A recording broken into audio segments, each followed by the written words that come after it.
What is up, you guys? I'm Fresh Cut Slim, and this is a. I got some bad news, folks. I got some bad news.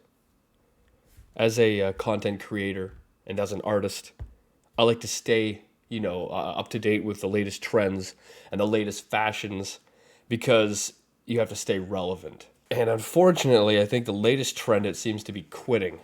So, it looks like I'll be quitting again.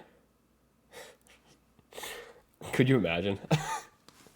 Anyway, what is up, you guys? I'm Fresh Cut Slim, and yeah, lately I've noticed a lot of YouTubers, like large YouTubers, quitting, and like MatPat is also just quit recently. I think he said his next or last video is going to be like sometime in March. I think March or February. I don't remember what he said, but yeah, it's quite wild seeing all these creators quitting, and I know there's two huge ones, and I think there's also. I think before that, I saw there's another creator that I watch who's quitting. I don't know. I don't know why everyone's quitting. Everyone has their own unique reasons, and it's kind of sad, but I get it. I myself quit at one point, so I get it. I think a lot of people who, like Matt Pat, who's quitting, isn't really quitting. Like, he's handing off the channel to someone else. But they work for him, and he'll be still doing behind the scenes stuff. So he's not really quitting, and I'm sure he's going to stick himself into a video here and there because if you are the person that, like, the type of person that I am, where you're artistic and you're also an entertainer, that this is kind of who you are. When you put yourself out of it, as I did, I think that becomes more clearer and clearer, the type of person that you are, and you will miss the entertaining aspect. Focus, you stupid. You will miss the entertaining aspect of, doing YouTube or doing whatever. Once you know who you really are as a person, and then once you leave to do other things, you will still want to do that because that is who you are. You are an entertainer. You are an entertainer to your core. And so I think the best option for a lot of these people who are quitting is to just slow down. One of the biggest issues I had when I was making, years ago before I quit, was that I was full throttle every day, full throttle for years. For years. And I love making videos and I love entertaining, but it burnt me out so bad. And I can see it. I know how YouTube is in terms of how demanding at least people feel it is.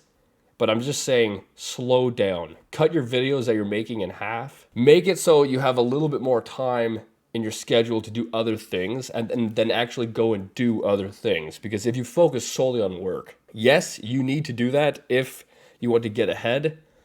But if you destroy your personality, if that makes sense, working around your job, whether you love the job or not, you will start to not like the job. And that alone is very damaging for your career, for you as an individual.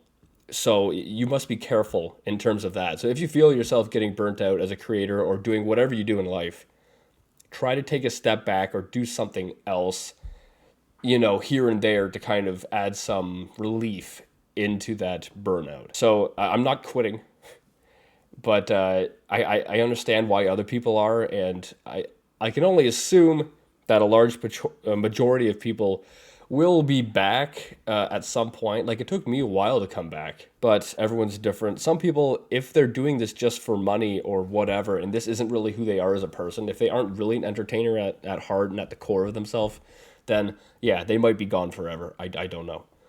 But I think to the people who really are, they're going to be back at some point.